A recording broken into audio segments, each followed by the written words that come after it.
मकड़ी, चींटी और जाली। एक मकड़ी थी। उसने आराम से रहने के लिए एक शानदार जाला बनाने का विचार किया और सोचा कि इस जाले में खूब कीड़े मक्खियां फंसेंगी और मैं उसे आहार बनाऊंगी और मजे से रहूंगी। उसने कमरे के एक कोने को पसंद किया और वहां जाला बुनना शुरू किया। कुछ देर बाद आधा जाला बुनकर तैयार हो गया। ये देखकर वो मकड़ी काफी खुश हुई कि तभी अचानक उसकी नजर एक बिल्ली पर पड़ी जो उसे देखकर हंस रही थी।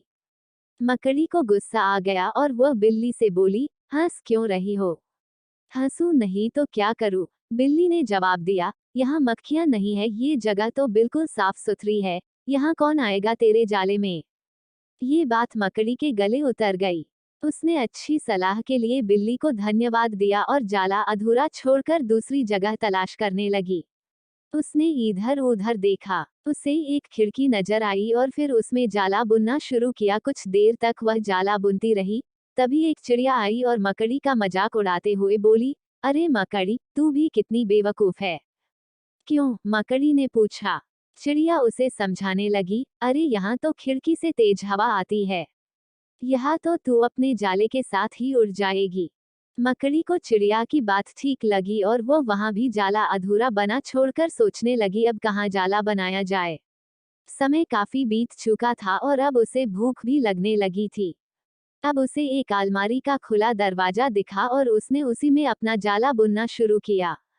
कुछ जाला बुना ही था तभी उसे एक कॉकरोच नजर आया जो जाले को अचरज भरे नजरों से देख रहा था।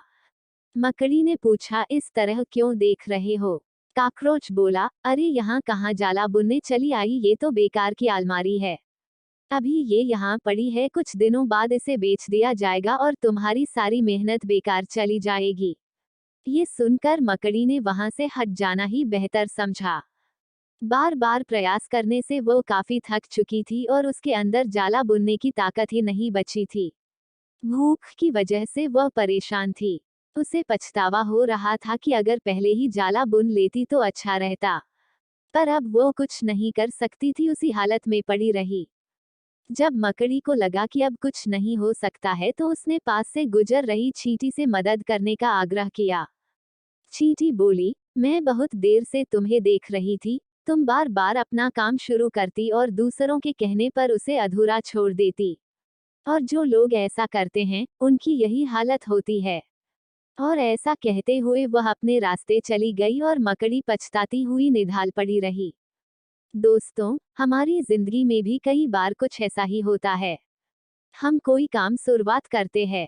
शुरू में तो हम उस काम के लिए बड़े उत्साहित रहते हैं, पर लोगों के बातें की वजह से उत्साह कम होने लगता है और हम अपना काम बीच में ही छोड़ देते हैं और जब बाद में पता चलता है कि हम अपने सफलता के कितने नजदीक थे तो बाद में पछतावे के अलावा कुछ नहीं बचता।